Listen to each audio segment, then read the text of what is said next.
In this video, I want to share with you a secret to unlocking attachment that will help you considerably connect and have more influence with your kids. Okay? And when I talk about attachment, I'm not talking about that healthy attachment. That means that we are attuned, that we care about them, that we're attached, biologically attached, in that healthy way that helps foster really healthy connections and helps create really healthy kids because they can feel that they're loved. So distinguishing between attachment, biological, therapeutic, psychological attachment per se, and more of what I would call a spiritual attachment. And that realm of attachment in our own personality, that is the unhealthy aspect of attachment, right? So let me share a story with you. So maybe about a year ago, I was working with this family, really wonderful family, great parents, and this young man who I think he was 14 at the time. And he was starting to hang out with some friends who the parents really didn't like. They didn't have the best patterns in their life. Like they were smoking some weed. They weren't going to school. They clearly didn't these other young people didn't have a lot of moral values in their life. And they were pretty selfish and they skipped school a lot. And how they dressed, the parents didn't really like. And their son was hanging out with this crew more and more. And the parents were really upset about this. And they were very judgmental about these other kids, right? And they didn't hide it very well. And I was working with this young man, and he started crying actually, when he talked about how connected he was to these friends. He said they're the first people that have actually really cared about him, that he's been able to be emotional with actually, because they came from pretty troubled families and they had a lot of emotional issues and I think trauma in their lives. And this young man and these kids would talk about that, and he could actually be vulnerable for the first time. At other points in his life, he'd been really judged and ostracized, like in middle school. He'd been really judged and ostracized by different friend groups. And this was the first friend group that really accepted him for who he was, is what he said. Now, of course, they were also providing a certain level of influence that I think the parents were really honestly jealous about, because he did not allow himself to be influenced by his parents because he was so connected to this group of younger people that he just felt so close to.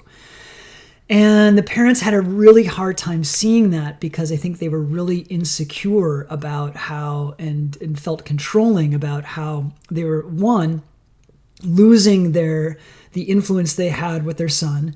Two, they were losing their son because he was starting to mimic their behaviors of skipping school and smoking weed and not caring about things, not having goals in his life, wanting to do well in school, just this kind of nihilistic way of being, which the friends were having some influence on over. And so they were valid. They should have been concerned about the path that he was going down. And through all of our work together, here's what we found out. The young man also didn't like the path that he was on.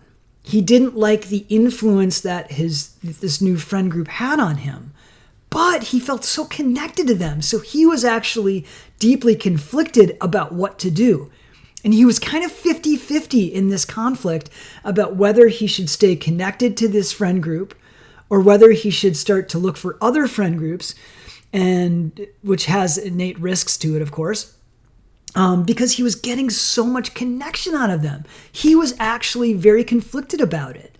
His own values that his parents had done a really good job instilling in him really conflicted with the values of this friend group, right? So he didn't know what to do because on the one hand, oh my God, he finally was connected to people his age and had friends. He had a crew. And they didn't care about what he was up to or what grades he got or anything. They just accepted him for who he was, right? In that way, from his perspective. And at the same time, he saw that he didn't like that he was smoking cannabis more, that he was skipping school more, that he didn't care about his grades, they didn't have goals. He didn't like that about himself and didn't like that was some of the influence that they had on him.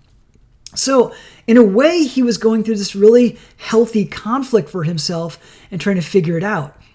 Now, if we switch to the parents' perspective, they were very, very concerned and very worried, understandably, right? because they were losing connection with him, and they were also seeing him go down a road that they didn't want to go down. Now, the way they dealt with that was not very effective. They controlled, right? They started grounding him. They stopped letting him hang out with his friends, which those aren't innately like bad things to do, by the way. It was just the way that they were doing it. It sparked this power struggle. And going back to this whole theme of attachment. So how am I going to, I started by talking about attachment. They were attached to him having to be a certain way and do certain things. And that attachment got expressed via being controlling and not being patient enough to listen to their son and hear about this internal conflict that he was going through. Now, I was very fortunate because he shared this with me and he felt really comfortable being vulnerable and I wasn't judging him. I'm also not his parent, right? So I have a very coveted role as kind of one kid said that you're kind of like a cool uncle. And I'd say, well, I disagree with the cool part, but I'm glad you feel comfortable connecting with me. So I had that kind of role of stepping in, of someone that was just willing to hear from him and accept him as he was and just get and understand kind of his inner world. And he was deeply conflicted. Now, the unfortunate part is the parents didn't strategize well enough to have them be the ones that he shared with. Like, it would be great if he shared this inner conflict that he had with them, which is difficult for parents to do, especially if they're starting to kind of break rules or push against your structure. It's hard to retain that role as a parent. It's a very skilled thing to do. And I think this is a mastery of the art of parenting that I've seen some parents do very well, even though it's very tricky to do, is how do you hold boundaries and structure in a certain way and not allow your kids to go down the road that this young man was going down, and also retain yourself as someone who's an emotional confidant, who they can be open and vulnerable and emotional with, right? It's very difficult to do. And that's what all these videos are actually about, is how you can become that person. So going back to our story, I worked with the family and I helped the parents see that their fear-based way of parenting that got manifested through control and attachment to him being a certain way created a rigidity and a control in him that he pushed back against. Now, here is the fascinating part of this whole story. He was deeply conflicted, wasn't even really attached necessarily to being friends with them, even though there was some good and some bad in it. But because his parents were pushing him and controlling him and his life as he felt it, he was more invested in staying with those friends, overlooking the weaknesses of those relationships and getting attached to staying friends with them just to spite his parents, to get back at them, because he didn't feel empowered in their relationship. So the way that how did he combat feeling controlled? Well, he was going to control them. They were like, you can't hang out with them. And he's like, oh yeah, watch me. And they're like, what? Well, we're going to ground you. And he's like, fine, ground me all you want. You can take away anything. I'm never going to stop being friends with them. Classic power struggle, right? That all started from a form of rigid attachment from the parents. And if they could have, and they eventually did approach this differently, and actually it was a beautiful, happy ending. Like I coached him to eventually very tearfully share with his parents about what he was going through. And they were finally able to soften, release their fear and control around the choices that he was making, just long enough so that they could connect. And then we all worked together to find different solutions around how to move forward. Right now, he's happy, he's healthy, he's sober. Actually, he's not smoking weed. He eventually decided to distance himself from those friends because he got to a really good, healthy place inside of him. The parents are deeply connected. I mean, it's a beautiful story of connection and healing, actually, right? So all this to say, if you are struggling in the relationship with your kids, look at where you are becoming rigidly controlling and attached to them being a certain way. Now, here's the distinction I want to create for you, because you do it's not about like not letting them have any like letting them do whatever they want and that you don't have any boundaries or structure. No, of course not. Here is your mission. Your mission is to create inspiring structure, and I'll talk about how to do that in a minute, and a compelling relationship. All that to create influence. Create an inspiring structure and a compelling relationship with you in order to create influence with them. That's what your role is, from my perspective, as an effective parent. One who's connected emotionally, who your kids come to you and share things with you or don't, and you're fine, whether they do or not. and you're focused on creating an inspiring structure. Now, I'd want to define inspiring. Inspiring means that they feel like they need to do things and hold themselves to your structure and your boundaries for a variety of reasons. One, just to obey you, that's fine. That's okay. That's not the worst thing in the world. We don't just want it to be that. Two, somewhere inside that they know that they can trust you. Because whenever, as a parent, if you are propagating your structure and your boundaries onto them, when a young person follows your rules, innate in that is that they trust you. Because somewhere inside, they know that you are looking out for their well-being, right?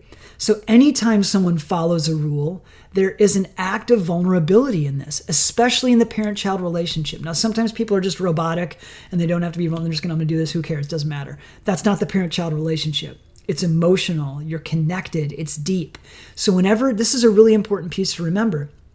Anytime a young person, a child, follows the rules and the boundary of a parent, because of the innate emotional nature of that relationship, that is an act of vulnerability. And it would be good, it would behoove you as a parent to see it as that and to be grateful that they trust you so much such that they're following your rules and their boundaries. Holding structure and boundaries is an emotional act. And from you to as a proposal and for the young person to receive it. It's an emotional act that requires vulnerability because they are trusting you. Even if they're just going through the motions, if they're doing it over time, because of the nature of the relationship, it is a vulnerable act. And if you can see it that way, that will behoove you. That will give you so much more awareness of how you can be effective as a parent. Okay? So create inspiring structure, meaning the structure should inspire them, quote unquote, to follow it. And if they follow that structure and those boundaries, whatever it is, coming home at a certain time, doing your homework, eating healthy, talking about your emotions, hopefully that's a structure in your family meetings, spending time together as a family, all the different structures that are probably just innate now in your family, those are really important to create in the young person a desire to want to follow them, right? That's the inspiring structure. There's more videos that I post on that you can take a look at. The second piece is the compelling relationship. You can't be, as a parent, you can't be attached to your kids behaving, becoming, being a certain way and have a compelling relationship with them, be connected to them because they don't feel free to explore different ways of being. Now, it doesn't mean that you can't share about what you think about the choices that you're making, but ultimately it is their life. They are the ones molding who they ultimately are going to be. Your job is to create influence via structure in your relationship to have them become a good person who has goals, who wants to be successful, who wants to contribute, whatever the expression of your values are in your family. So your job, you will be very ineffective in doing that if you are attached to them being a certain way, meaning that you are attached to the journey that they will take to becoming that kind of person. Let's make that distinction. You want the end goal for them to be happy, healthy, contribute, be selfless in a certain ways, be hardworking, be able to someday be ready to form their own family, whatever it is, right? That end goal. But don't be attached to the way that they find it there, right? Let them veer off course a little bit. And we don't know exactly what that means or where they're going to end up, but let them find their way and don't be so rigid and attached to the way that they find their way there, right? So if you look at how you're attached and specifically to your rigidity around how your child is finding their way to the end goal of becoming a good person, you will instill in them the opportunities for a power struggle. So that's what we don't want to do. So if you can, take a look at this for yourself, relax a little bit, let them experiment, let them do the things they need to do with your goal and your structure inspired by the goal of how you want them to end, all right? Happy, healthy, successful, all those things. Leave a comment below. If you have questions or further comments about this video, give a thumbs up and subscribe if you enjoyed this and for more content. And all my best to you.